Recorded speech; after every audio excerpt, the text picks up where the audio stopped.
என் மகன் எங்க இல்ல, அவன் சோழ நாட்டுல இருக்கான், ஒரு ஓலை எழுதணும் அப்படின்னு இங்க இருந்து சோழ நாட்டுக்கு சோழ மகாராஜனுக்கு ஒரு ஓலை போகுது. மதிப்பிற்குரிய மகாகணம் பொருந்திய ஸ்ரீ ஸ்ரீ ஸ்ரீ ஸ்ரீ ஸ்ரீ சோழ நாட்டு தேசத்து மன்னருக்கு நீங்கள் நலமா? நலமா. இங்கு நாங்கள் நலம். நலம் நலம் நலம் நலமறிய ஆவா. உங்களுடைய இடத்திலே மந்திரி உத்தியோகம் பார்க்கக்கூடிய தகப்பன் மாப்பிள்ளை மாடப்பத்தேவர் எழுதக்கூடிய அன்பு கடிதம். என் மகனாகப்பட்ட கசமுத்துக்கு வயசோ 21. அவருடைய தாய்மாமன் மகள் கசத்தி பூத்து நிறைந்திருக்கார். அவருக்கு கல்யாணம் செய்து வைக்கணும். என் மகனை எப்படியாவது எங்களிடம் அனுப்புமாறு உங்களுக்கு அன்போடு கேட்டுக்கொள்கிறேன். இப்படிக்கு மாப்பிள்ளை மாடப்பத்தேவர் ஓலை எடி வந்தது. ஓலை நேர சோழராஜன் கைக்கு போச்சு. பார்த்தாரு, கசமுத்து மந்திரிக்கு நம்ம கையாலேயே கல்யாணத்தை நடத்தினான்னு. கசமுத்துக்கு நம்ம அரண்மனையில தான் கல்யாணம் நடக்கணும். பூதுவனை விட்டா நீ போய் மாப்பிள்ளை தேவர் மாடப்பத்தேவரையும் மாடத்தியம்மாளையும் தாய்மாமனும் தாய்மாம கசத்தியையும் அரண்மனைக்கு வர சொல்லு. பங்குனி மாதம் 18ஆம் தேதி கசமுத்து மந்திரிக்கும் கசத்திக்கும் கல்யாணம். கல்யாண விழா ஓலையை எழுதி அனுப்பியாச்சு. ஆமா, விறுவிறுன்னு போனாங்க. சரி, இந்த ஓலையை மாடப்பத்தேவர் பார்த்தாரு. பார்த்த உடனே என்ன செஞ்சார்? தாய்மாமா வீட்டுக்கு தூது விட்டாங்க. சோழராஜனே கூட்டு இருக்கனால கசத்திய பல்லாக்களை வச்சு சுமந்துட்டு வராங்க. அரண்மனைக்கு வந்தாச்சு. அரண்மனையில கல்யாணம். ஆமா, கேட்க முடியுமா? சொல்ல முடியுமா வாயால அந்த கல்யாணத்தை? அந்த சாப்பாடு அவங்க பொங்கி வச்சதை இன்னைக்கு நம்ம சாப்பிட. அப்படி ஒரு சாப்பாடு கிட்டே இருக்கு. அவை மட்டுமே 100-150 பேருக்கு நீ சொன்ன.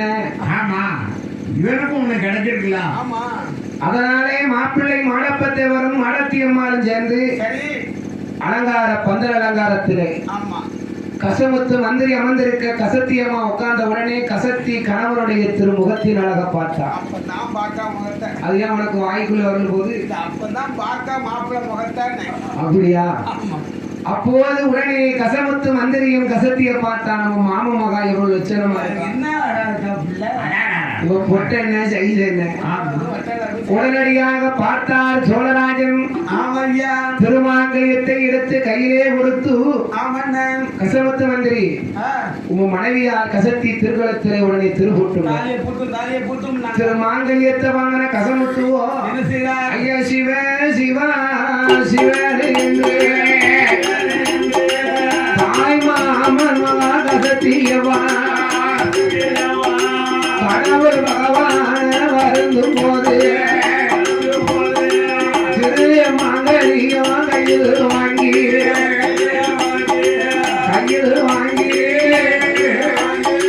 கசத்தி கழுத்ததில திருமூர்த்தினார்.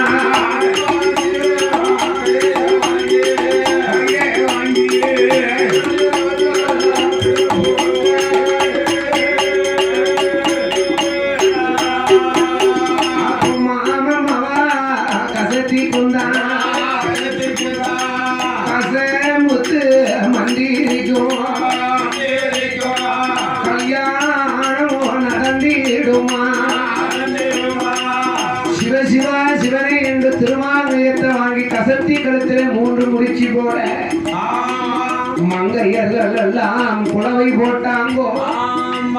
அப்போ மாறி மாறி மாலை போட்டா சுண்டு விரலை பிடித்தார் மந்திரியோ கசமுத்துவோ. மாணவரை 3 சுத்ததுதான் சுத்துவார்.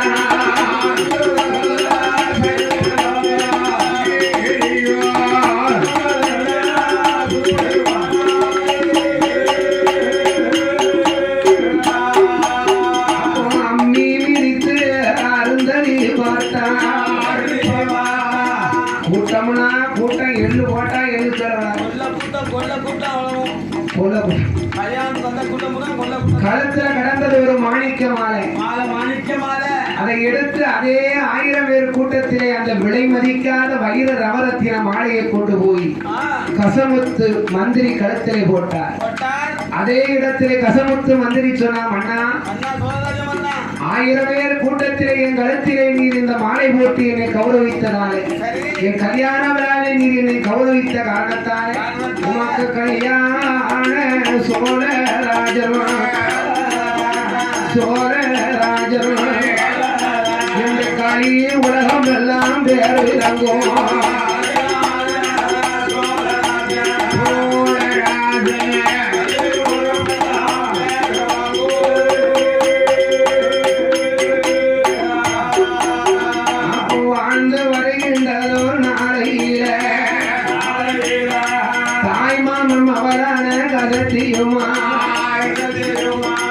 கசமுத்து நல்லோ மந்திரியும் மன்னரும் தேவியுமா அப்படி வாழ்ந்து வரும் சோழராஜன் என்ப காளிங்கா தேவிக்கும் தான் வேற சொல்ல பிள்ளை இல்லை மண்ணாட குழந்தை இல்லை குழந்தையில் கவலை உண்டு சோழராஜன் மனைவி அம்மா அழுது புலம்புவாளா அழுது புலம்புவாளா அவள் துயரம் கொண்டா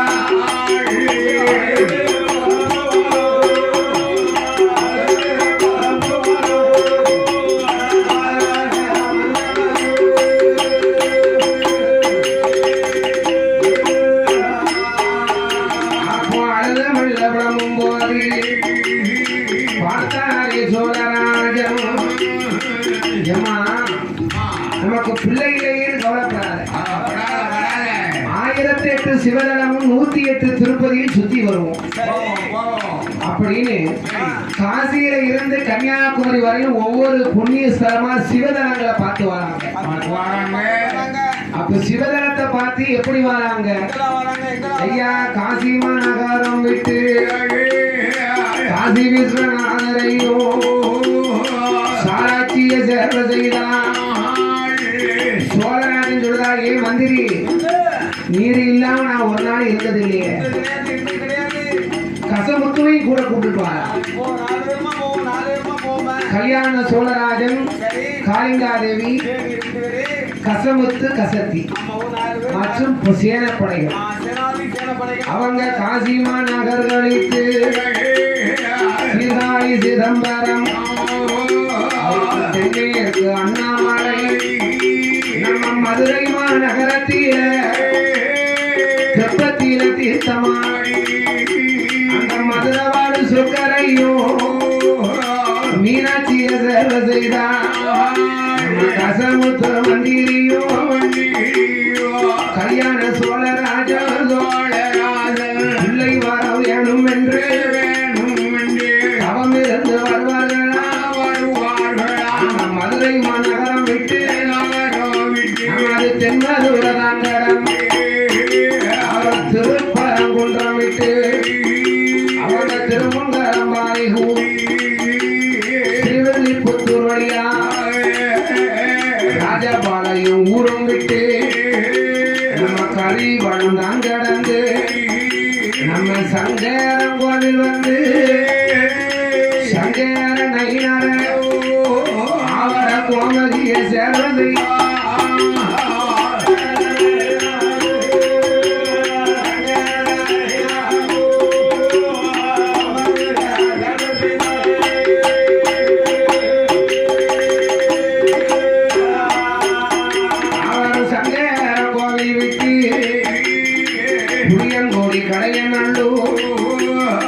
கிருஷ்ணாபுரம் தான் கடந்து நம்ம குச்சாரம் போகணும் இடைகால் ஊரும் விட்டு குறிச்சி பாலகூடி வடக்க வடகாசி தெற்கு தென்காசி அந்த உடனடியாக காசி தென்காசியிலே காசி விஸ்வநாதையும் உலகம் மாற வணங்கி பிறகு மேலகரம் நன்னகரம் குடியிருப்பு தான் கடந்து குச்சால தரமதியில வடக்க மாட்டாரியில அவரும் தெற்க பார்க்க சாணம் செய்தார்.